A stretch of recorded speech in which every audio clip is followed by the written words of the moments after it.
Hello, Okay. everybody, and welcome to another episode of Healthcare Tech Talk. I'm your host, Dr. Nadia Boutawi, and today I'm very excited to have a very special guest with us, I don't know about Donnie. that, but happy to be here. Sorry, you Oh, no, continue. no, no, you are very special. You're very humble. Yeah, special. Donnie Yes. Lygonis is a super connector. He is also a celebrated innovation strategist, a 6 times TEDx speaker, and a business, a speaker, and a pitch coach at KTH Innovation at the Royal Institute of Technology in Stockholm. He has multiple entrepreneurial successes, and he's the founder and chair of Entrepreneurs Without Borders, a visionary nonprofit driving sustainable entrepreneurship across the globe. Welcome to the show, and thanks for joining us, Donnie, today. Wow. Thank you, Nadia, for that incredible intro. I'll let's see if I can live up to that during this talk. But thank you so much for having me, and Absolutely. I'm really Absolutely. happy to be here. Yeah, sure. In your own words, a day in the life of an innovation strategist at KTH. Yeah. Give us a snapshot. Well, let's not pick today, shall we? Because today has been crazier than normal. I've had 12 meetings today on every half an hour on the half an hour with prospective projects coming in. No, but that my okay, a typical day is divided up into parts. I spend half of my time working hands-on with the projects that we support. So that's in the KTH, which is, as you mentioned, the largest tech university in Sweden. We support anybody with a current KTH affiliation. So that's students, researchers, employees, anybody at the university can come to us at KTH Innovation and get free early stage support from, well, we say from inception to transaction. So from the very early stage of that, they say, I think I have an idea, like a research result or a couple of students that come up with an idea in a cafeteria. That's where we start working, and that's when they get assigned a business coach, like myself or my 8 colleagues, and then we move them through our process, which can take everything from, well, it might just be one meeting, but it can also be 5 years to a point where, well, either one they quit, of course, because they realize it's not going to work, or it becomes something. And we're completely solution agnostic, so we don't only work with startups or only work with patents. We pick whatever way forward is the best for this specific case and these specific people, depending on what they want to do with it. And we kind of live in a different kind of I'd say environment and context, because in a Swedish context, we have something called the professor's privilege, which means that everybody at a Swedish university, they own 100% of their research results and their rights. So we don't own anything. The universities don't own anything of what is developed at the university, which means that the researchers are free to do what they want with their results, which makes my job both easier and harder, because I'm just a love all, serve all business developer that helps people move their ideas to something that hopefully will become positive impact. And that's a big thing for us. We're very, very big on sustainability and trying to encourage people to actually do something good with their ideas. And that's sort of half of my day. And that's the business coach part of my day, and sometimes also the pitch coach part of my day, because I do a lot of work with the startup track. And then on the other half of my day is the sort of the innovation strategist part, where I work for KTH and KTH Innovation with spreading the word both in Sweden and around the world about our tools and about innovation, and how everything from meeting governments to talk about triple helix and quadruple helix, and how to build an innovative ecosystem and infrastructure in a country, to working with universities or institutions or incubators and helping them to develop their early stage innovation support processes. And Awesome. yeah, so that's and the day is like, I have like my day is meetings. I meet people and either helping them hands-on with, and I love it because it's everything from sitting down with two students that have this crazy idea of how to, I don't know, an app for something. And then the next sort of meeting is a nuclear scientist that has developed like a generation 4 sealed nuclear reactor. And then I'm speaking to the ambassador for a country that wants me to come down to sub-Saharan Africa in November to talk about how to build an innovation ecosystem. So it's like, it's all over the place. Awesome. Let's dive right into it. But before that, I'm going to ask the audience here to put in the chat if they're watching us live or on the recorded session and where they're connecting from. It's always very exciting to see how small the world is. Okay, yes, indeed. And I mean, this as well. I mean, we've known each other for quite some time, you and me, and we've actually never met apart from being finding each other on LinkedIn and finding a mutual interest in the subjects that we work with, and also a very common, I feel, shared values in what we're trying to bring to the world. So I'm super happy with that as well. Absolutely, absolutely. So my first question, let's go right into it. Sure. Bridging the academia and the market divide. How do you identify the right opportunities for innovation that can be moved to the market? Because not all ideas are meant to be, successful in the market. No. Well, first of all, I think it's important to. That's so many dimensions to that question and answer there. But to sort of break it down, I mean, there's one thing to having an idea or a research result that sort of you think is a good idea. That doesn't mean that it is an innovation per se. And we when we have this when we work with ideas like this, we talk about like 3 steps from you go from idea to invention to innovation. And I mean, all the 3 steps have their meanings and challenges. But the problem is with very many, if you're coming from like a tech-driven or a research-driven environment, then you kind of think you're finished when you have the invention, because the idea is complete and you maybe even have a patent, and it's like, okay, I'm finished, right? But the interesting thing is that that's not innovation. Innovation is creating value for somebody else than yourself, hopefully in a sustainable way that can be repeated in a economical, profitable context, and that's a different thing altogether. And so, getting an idea is one thing, and that should be, of course, based on a need, but it usually isn't, because it's based on a new way of doing something. And then you have this invention where you've described your idea in a novel.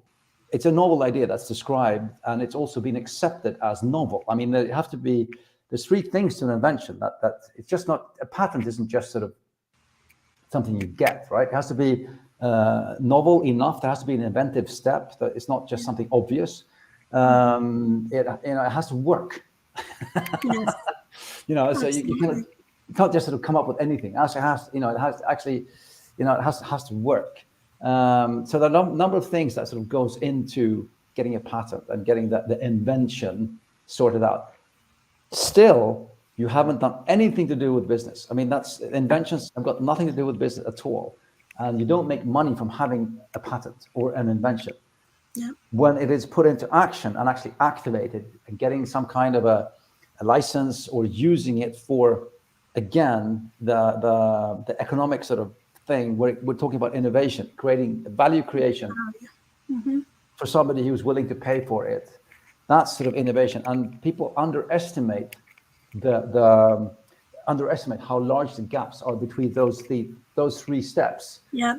And when we talk about it, we try and get people to try and think about the innovation part of what you're thinking of from the start. So you sort of, from the beginning, think about a user in a context that will use this for some reason, and it will change their life for the better, and it'll be they or somebody close to them or indirectly will be prepared to pay for it. So there's some kind of money coming into that mix as well. Otherwise, it's very, very often that we meet people, especially then from the research side, but not only, but very often it's very sort of idea and text driven, result driven, and then you try and sort of it's a solution looking for a problem, and then Yeah, the whole I was yeah gonna build on that. Do yeah, and you then see? I saw that same thing with academics when they move their yeah innovation to market. They start with the solution. They're trying to find a problem to solve. yeah, and that's always like the kind of wag the dog kind of thing. It's the wrong way around. So one thing we spend a lot Yes. of time is when they come to us, we try to sort of flip their mindset. The first thing we do is, okay, I get it. You have an idea. I get that. Fantastic. But let's talk about need and who needs this, for what, to achieve what, and how do you think it's going to come into play as as a commercial thing. And then Mm-hmm. that discussion then of course will lead to usually them pivoting or going back to the drawing board, or thinking about things like that. I see. Another thing, sorry for going on about this, but this That's is okay. It's a big subject. oh Go. yeah, definitely. And another thing which is very important as well, that we have to understand that as yourself and myself, people who are in the intersection between idea creation and market, we have to understand that there are two different discussions going on, and there's two different they run their processes on different levels, because in broken down now that's something I've seen hands on and I've been working on with for I've been here for 15 years doing this, is that a researcher is looking for knowledge, Mm-hmm. and a business person is looking for answers. Yeah. And that's two different things, and they usually just pass each other like ships passing in the night kind Yeah. of thing, because the market will say, okay, I need an answer to this, and the researcher goes, cool, I'll spend 10 years trying to figure out everything about that, and then they won't come up with an actual answer. They'll just aggregate lots and lots and lots of knowledge and lots of sort of result from that, and the market will get very frustrated because they can't do Yeah. anything with that, Yeah. because it's not a hardcore answer. So that's an interesting. You have to sort of understand the different discussion, points where people are coming from as well. Yeah. So we're talking about the gap between the market and academia. I think one of the biggest gaps is just understanding that we're looking for two different things, even though Yeah. the circles overlap and there's an intersection there in the middle. Mm-hmm. I think that's very important to sort of accept that they also live in different. The market will always be looking for quick, hard answers, Solutions. Yeah. sellable, packable, packageable solutions that I can put a price tag on, put it in the store window, and say, Exactly. buy Yeah. this. Yeah, I can Whereas, share my own experience being an academic turned an entrepreneur. I recall my first class within the business school about, how do we bridge the academia and the market? And they split us into two groups. And they asked us question, what do you think of a business person? And the business person, what do you think of an academic? And it's eye-opening that it's completely two different mindset, one looking for impact, the other yeah, one looking for the minimal viable thing that they can move and test in the market. They both have testing, but the rigor of academic research is always looking for reproducibility, for how many duplicates do I need to publish. But in the market side, or the entrepreneurship side, what's the minimal viable product I can do and move fast so I can test it? So it's two different. And it yeah. took me a while to adjust that mindset. So my next question, what are the mindset shifts that you see are needed for academics or innovators to make it into as a successful entrepreneurs? One of the big and the thing is, the interesting thing is that actually isn't a lot that has to be shifted or changed, but usually it's just a matter of changing the name tags of different things. Mm-hmm. Because a researcher will here's a the typical example. There's a researcher that says, oh, this entrepreneurship thing, it feels just it feels really, really hard, and I don't get the whole point.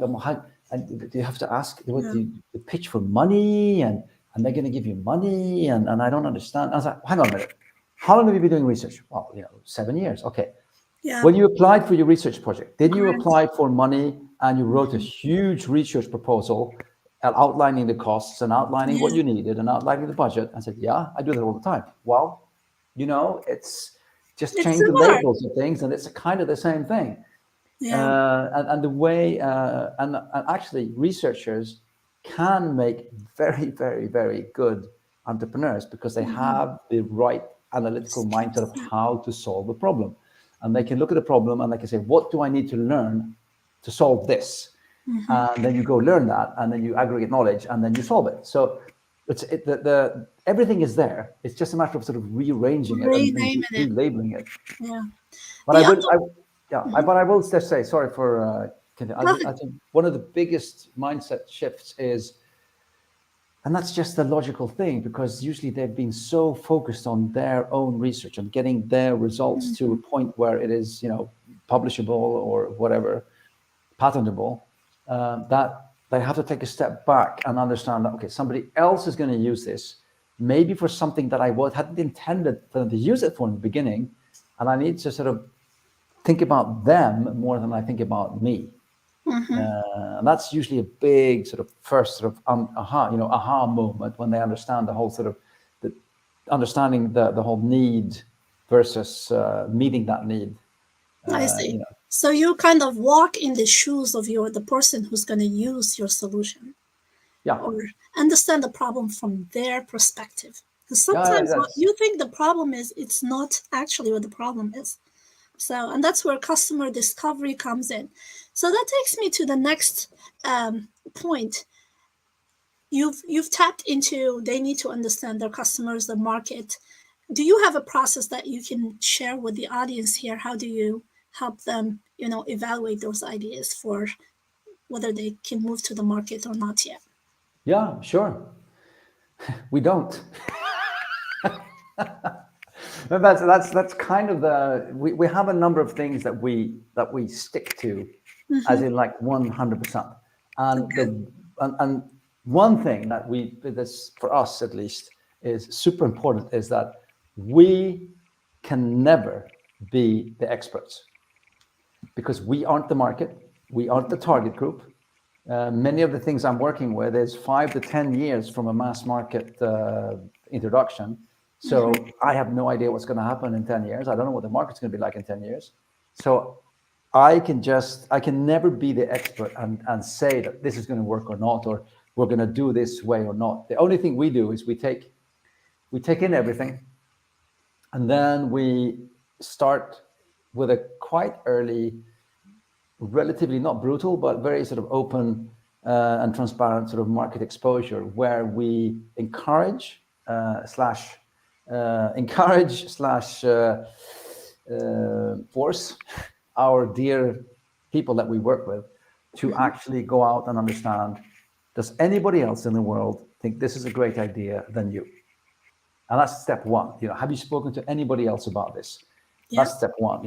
And then and I'm not your mother or your father or your Yeah. girlfriend or your best friend, but and the first sort of real sort of lackmus test is usually when they speak to somebody that they don't know at all before, that's not a Hmm. friend or a friend of a friend, but is a complete sort of stranger to it, who can give them a bit more unbiased Yeah. answers back. And then we do a lot of work with how to run and lead a discussion with people so you don't get the false positives, and how to actually structure that. And then when they reach a point in our process, when they reach a point when they say, well, I've spoken through the networks, I can't reach people, and we're hitting the wall or the ceiling or whatever, because we're just getting gatekeepers and nobody's answering our questions. And then we move into the next stage of our process, which is step two, which is like Hmm. market, which is the validation stage. So that's when we support them with market validation, customer validation. We do 50 or 60 consultancy gigs per year just in my department. We're helping them, that's through consultants then, helping them meet the potential customers of the Yeah. future to get their view of what they're building, if it's right for them as is, or if they will accept it if it looks like this, or they will never accept it. I mean, for us, successful validation is also if they come back after a market interview saying, nobody wants this. That's good. That means they That's eliminated great. it. That's Yeah. fantastic. That's two Yeah. years of your life saved of not, having to Exactly. do something that nobody will want in 2 years. Would And want. And I just feel sorry for the ones that come to me too late and said, okay, we've spent 2 years building this, it's finished. Now we want Nobody your wants help it. with marketing. And I go, okay, well, have you spoken to anybody else during these 2 years? Or have you only spent 2 years building? I said, no, we wanted to finish it first. I said, you know what? I'm not going to say it's not going to work. I never do that. Yeah, But let's go out and see what other people have to say. And very often people say, oh, exactly. we don't want this. You know? And there are so many examples that show that companies that use this customer-centric design thinking approach where they involve their customers even before they develop anything and they Oh, yeah. keep them in the loop, they outperform the S&P 500 by Yeah. over 200% in over a period of 10 years. So it works. Get your customers involved early and often. Yeah, And they can, and the thing is, what people, and I think 100%, Nadia, and what people don't understand is, if you get people involved early, and they know that they're getting involved early, they're okay with that. They buy into that. Because they feel kind of special that they're part of something early and they're helping you develop it. exactly. And they're your best. And if it works and really turns into a either profit saving or profit Yeah. aggregating thing, they'll be your best ambassadors because they They are kind your of help. ambassadors, Yeah, exactly. So you develop your pipeline of yeah. potential buyers before you even develop your product. That reminds me of, for our audience, if they want to follow up and read more about this, Steve Blank, who has a great book, the a manual for entrepreneurship. It's the Startup Owner's Manual, and he has this famous line: "Get out of the building. Yeah. Don't be stuck in your head or with your idea. Go talk to people." And there is a process on how to talk to them. You're not selling your solution, you're getting a 360 in an unbiased way. So, Yes. not from your friends and family. Maybe you can start with friends and family to get the ball rolling on leads, but I would flag those because they want to see you win. And perhaps the results could be biased in a bit. So, talk to people, as Donnie mentioned, that are you don't know, that will give it to you as is. So that's a great tip. Let's go through the chat here. There's a lot of comments here. Let me go up here. Okay. So, Donnie, are you distinguishing the three steps as invention, innovation, and then entrepreneurship? Other? How do you differentiate between innovation and entrepreneurship? No, I'd say that that's two different. I said the idea, invention, innovation. That's just like the stages of the idea moving forward. Entrepreneurship is a different thing altogether. I mean, that's the ability to identify a need and act on that and deliver something that people want. That's the entrepreneurship part of it, and that Yeah, sort of comes through the whole process. So I'd say that the idea, invention, innovation part, that's just the stages of an idea, of usually how it evolves.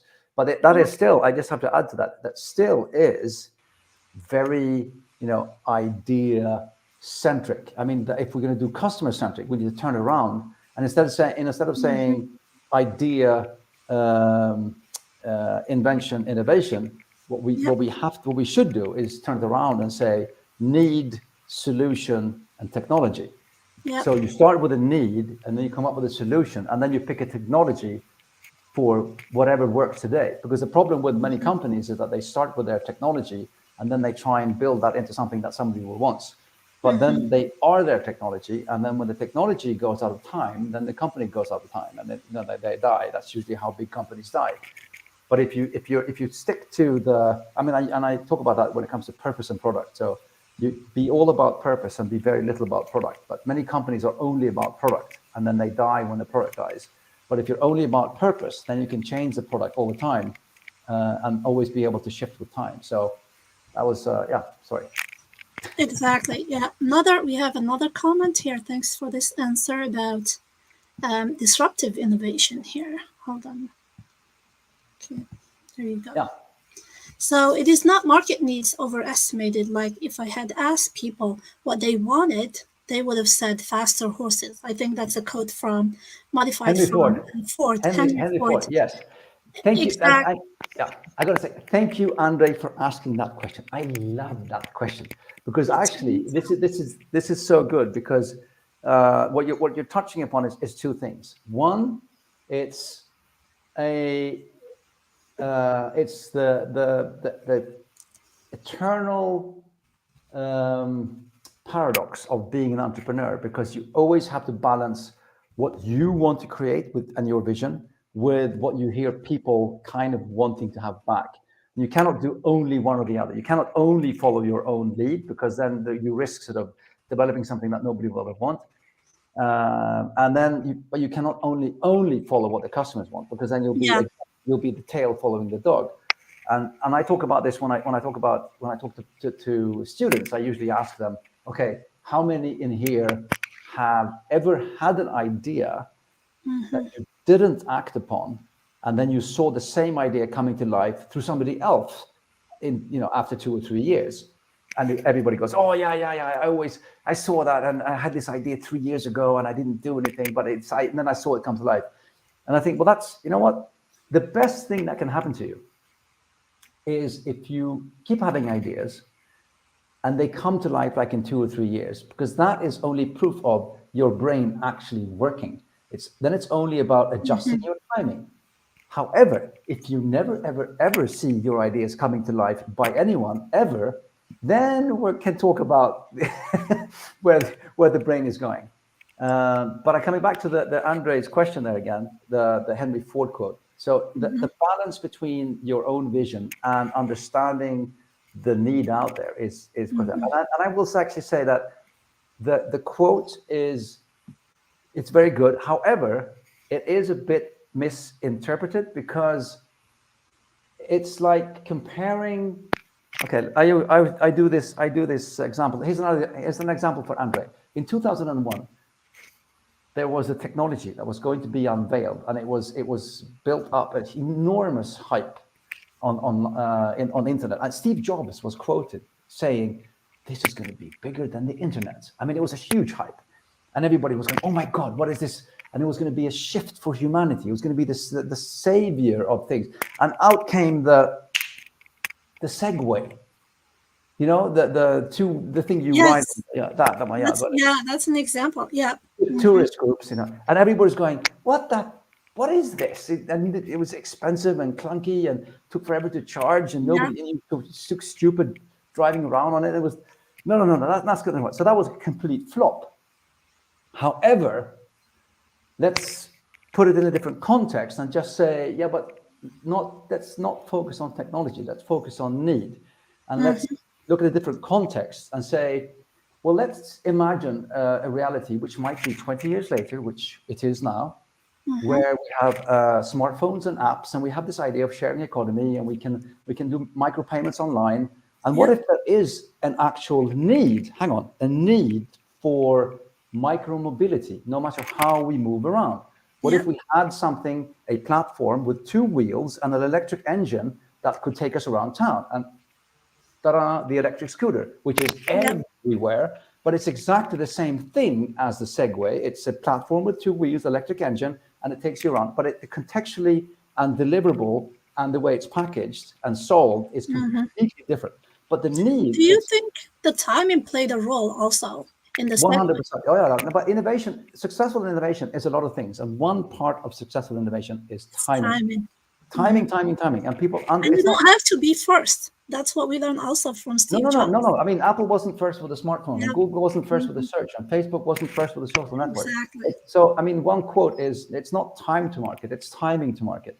It's getting to the point where you actually deliver something when the market is ready to buy it. And that's a big mistake we often do, because we're running and chasing the big idea too fast, and we're always 3 years ahead of the curve, which means that we're always like 3 years ahead of who can buy it. So then we get sick and tired of it after 2 years, and we stop doing it, and then 1 year later somebody else does it and makes all the money. Exactly. But coming back to the quote, one last thing on the quote from Andre was that I would argue that Henry Ford was right, but he was wrong. It was not about asking them, what vehicle do you want? If they said, I want to travel faster, then he could have said, okay, here's a car. Yeah. Right? So it's not about, I want a faster horse, because then he's asking them the wrong questions. I think it's about asking the right question. Exactly. So Henry Ford asked the wrong questions, because he got the questions he got the answer to. So in that sense, if it was all about understanding people's want to actually travel faster or better or in a different way, then a car would have been a perfect answer. But the thing is, most people don't know what a new technology can do for them. So they won't, I mean, Exactly.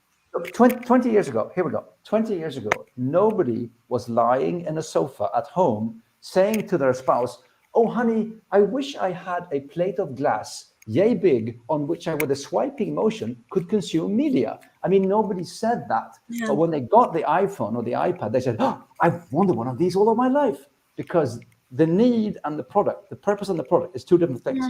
And Yeah. being able to focus on the purpose and what you're trying to achieve to people is the Yeah. important part. The product is just a product of its own time. Exactly. And I think another misconception about innovation that a lot of people think it's only the disruptive, innovations that are a very small portion. In fact, most of innovation are what's called sustaining innovation, Yeah, where the problem is well defined, where the domain expertise is well defined, and you're making incremental improvement, yeah, faster processor, better screens, better resolution and cameras. And 80% of innovations fall under that bucket. The other three are breakthrough innovations. That's where you have a problem that's defined, but you don't have the domain definition. That's where yeah. cross, field collaboration works. The Exactly. I mean, disruptive ones, that's what you mentioned. We don't know we have a problem, but we have the domain well defined. And yeah, of but course, yes, 100%. And the thing is, sometimes I feel we've taught like a couple of generations the whole wrong idea about what this whole business thing is all about, because so many, I mean, the percentile of successful disruptive innovations compared to how many failures there are. And if you look at a company, they are much better off working with incremental innovations, because it's usually a compound yeah, effect. Because if it's a 0.5% increase or savings on every incremental innovation over a year's time, that compound effect will be huge, as opposed to betting all your money on one thing that will probably crash and exactly. burn out because 9 out of 10 fail. It's so the disruptive innovation thing is kind of it's a very, very, very sort of, I'm not on board with that when it comes to completely, because to be honest, it's probably the worst place to be as well, because again, the you mentioned the foundation I started, the Entrepreneurs Without Borders. We've taken a strategic decision that we're not working with early stage disruptive startups, because that's not the way forward for us, because they have in our world, they have a triple uphill.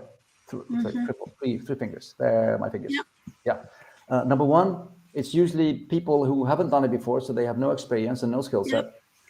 Two, it's based on an idea that nobody's heard of before, so you have an enormous Very high 10-year time risk. to market to see if it's going to work or not.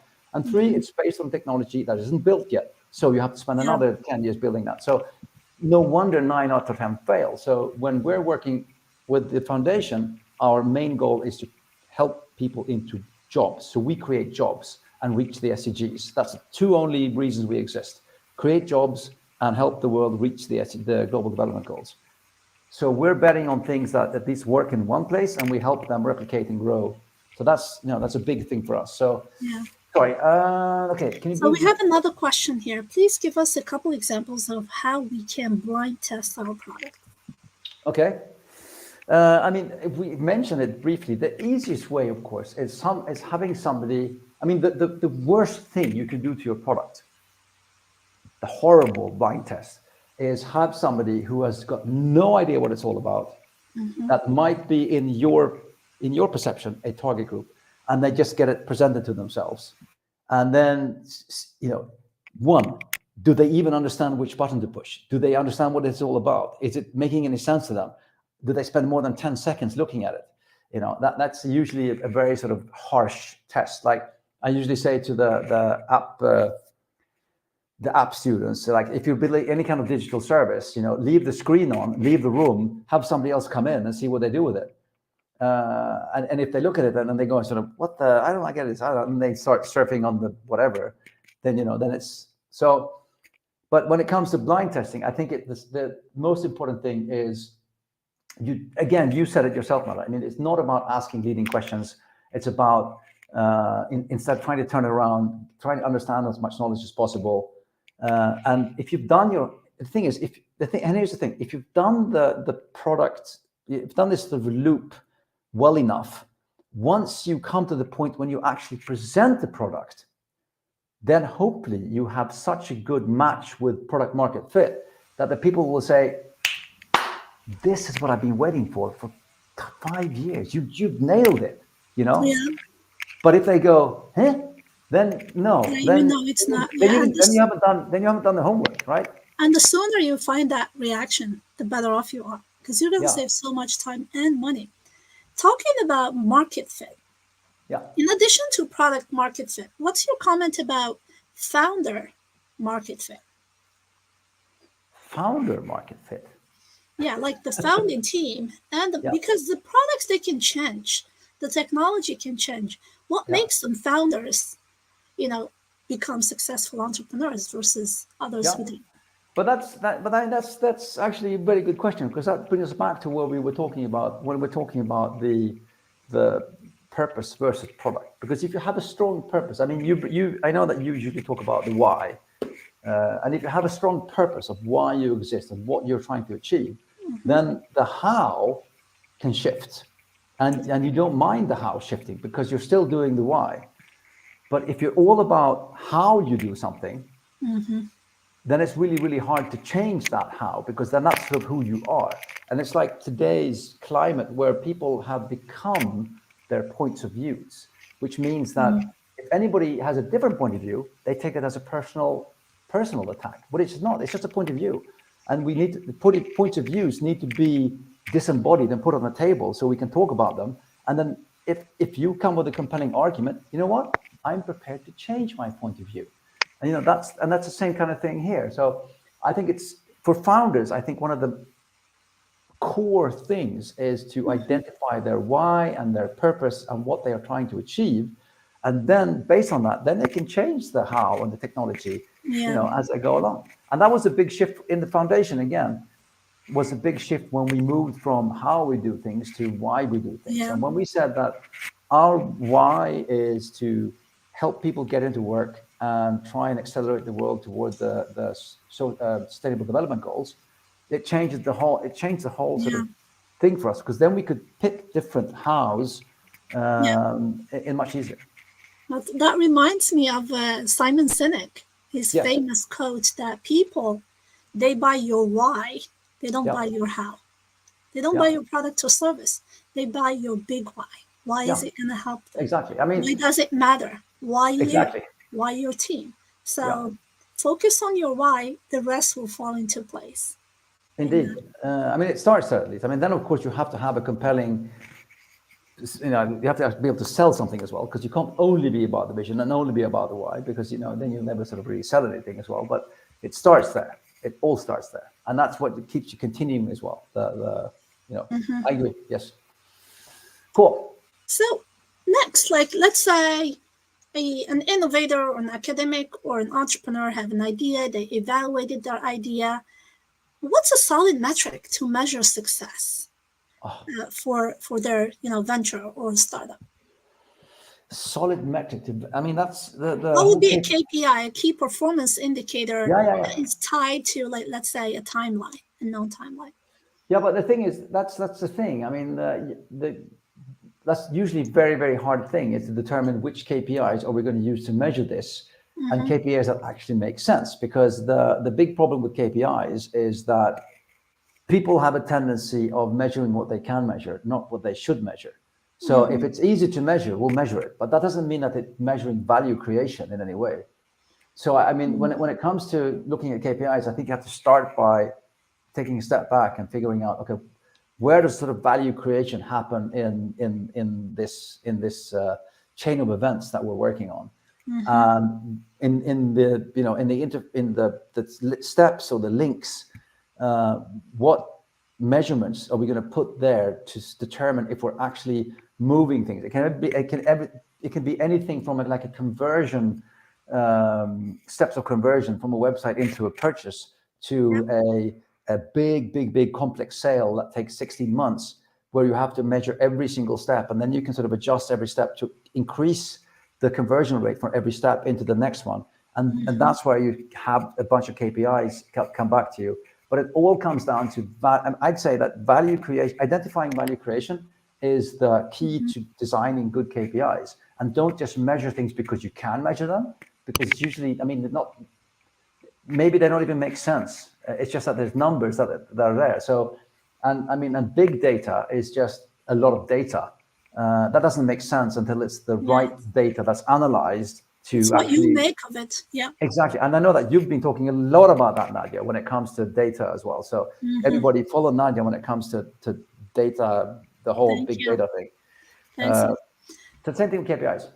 That's awesome. So it's not about whether it's easy to measure the right thing. No. That's value driven. Sometimes it's horrible because you have to spend a lot of time figuring out, but in which parts of this process do we actually create value, and what are we going to measure, because which value is worth increasing?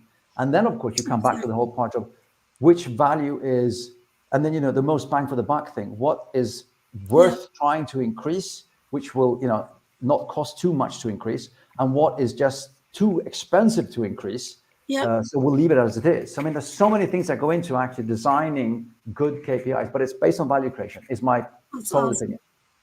That's awesome. We're coming to close to an end, so I'm going to go rapid fire here, under a minute or so. What are some of the most important trends in moving innovation to market that the entrepreneur should be aware of in current times? Yeah, well, I think that the thing is, and if we're talking about entrepreneurship, that the ability to identify a need and then match that need with a solution, with a technology that works for today, I'd say that is the most important. Well, that's a constantly moving trend. And the good entrepreneurs are the ones that they're not too far out of the curve. They understand what's ahead, but they don't act on that. But they're kind of have a feel for, not only I think this is going to be big, but I see this coming, and maybe letting somebody else take the hit, being the pioneers, being the disruptors, that first movers. Yeah, exactly. I mean, we have a very successful telco in Sweden. They actually even had it as their core value. We're never going to be first. We're never going to be best, but we're always going to be cheapest. And they were always number 3. They were always number 3. They were never. They said, we're never going to be number 1, ever. We're going to be. So they're very clear about their big why, and they stick to it. Yeah, and I'm not saying it's right or wrong. I'm just saying that was their way of doing it, and they were very successful. They were like the contender, like Avis, we try harder kind of thing. That's awesome. And they made a thing out of being number 2 and number 3, like Avis did. I mean, we have a question here from Audrey. Yeah. How do you distinguish incremental innovation and operational excellence? That's a great question, Audrey. And we had like 2 minutes left on the clock. Yeah. No, I mean, incremental innovation is building on what you have, and I think that one of the biggest, things with incremental innovation is if it fits the current pipeline without, breaking anything or having us to retrain everybody, or okay. I mean, the good thing with incremental innovation is that it can happen, and it will sort of pass under the radar, and it will just be something that is better. That if we could just improve this, it will go better. It will be cheaper. It will be faster. Then, of course, incremental innovation usually ends up making things more efficient, which makes people lose their jobs, and the companies make money. And if you look at Clay Christensen's innovation loop, where he has disruptive innovation, sustaining innovation, and then efficiency innovation. And that's when you release capital because everybody gets fired, because if the factories do more for less, then of course the money has to go back into the next loop of the new stuff and paying for the new stuff. So I'd say that when it comes to incremental innovation, it's all about finding things that don't disrupt the norm, and can actually, it's baby steps. And even though it's a big vision over time, it's baby steps. So even a disruptive innovation can be sort of put into place through incremental steps, and not just killing everything else on the market or in the company. Then when Exactly. it comes to operational excellence, I mean, that's again, that's a lot about internal KPIs as well. It depends on what you mean with operational excellence there, Andre. But I'd say that's a lot to do with how you measure to use each. I mean, if you look at the academia, I mean, when you talk about excellence in research, then it's about measuring against your peers and understanding how you sort of come out compared to all the other labs doing the same kind of thing. Exactly. So when it comes to that, it's about understanding the KPIs of the context you're in and how you're going to measure yourself against other things, because you can say that we're excellent, but what does that mean for anybody else, right? I mean, it's yeah. So That's awesome. Yeah, for the audience, if you'd like to connect with Donnie, find him on LinkedIn. yes, And he has a super connector Thursday yes, to connect entrepreneurs and build a community around that. And I know you have a newsletter. You want to tell them, the yeah. audience, about that? Yeah, the Super Connector Thursdays. Every Thursday, I post on LinkedIn a thread where you can post what you need, and then you scroll through the thread and you help the people who posted what they need find what they need, and then you share the thread so it has a bigger reach. And then actually, we've seen some fantastic results the last couple of weeks with people actually meeting people and getting things together. So it's actually a not just socially follow me called, it's actually a Exactly. connected It's thread. result oriented, and I love that. Yeah, and then of So, course the newsletter I write on a weekly basis, also on LinkedIn, my weekly musings. Just follow my profile, and you'll probably see the newsletter on a weekly basis there. and Donnie also has Innovation Fika on Wednesdays Oh, at 8:30 of Eastern course, Standard Time, yes. whichever the time is in Europe. Live interviews every Wednesday with cool people like yourself, Nadia. Yeah, I've been on his show before. And on my end, I saw a lot of questions about innovation. Put in the chat innovation. I can share with you a matrix on how to decide what type of innovation is right for Yeah, you or your organization. It's based on a Harvard Business Review. And I also have a newsletter about innovation, business, and leadership on LinkedIn. It has over 7,500 ish subscribers. It's weekly.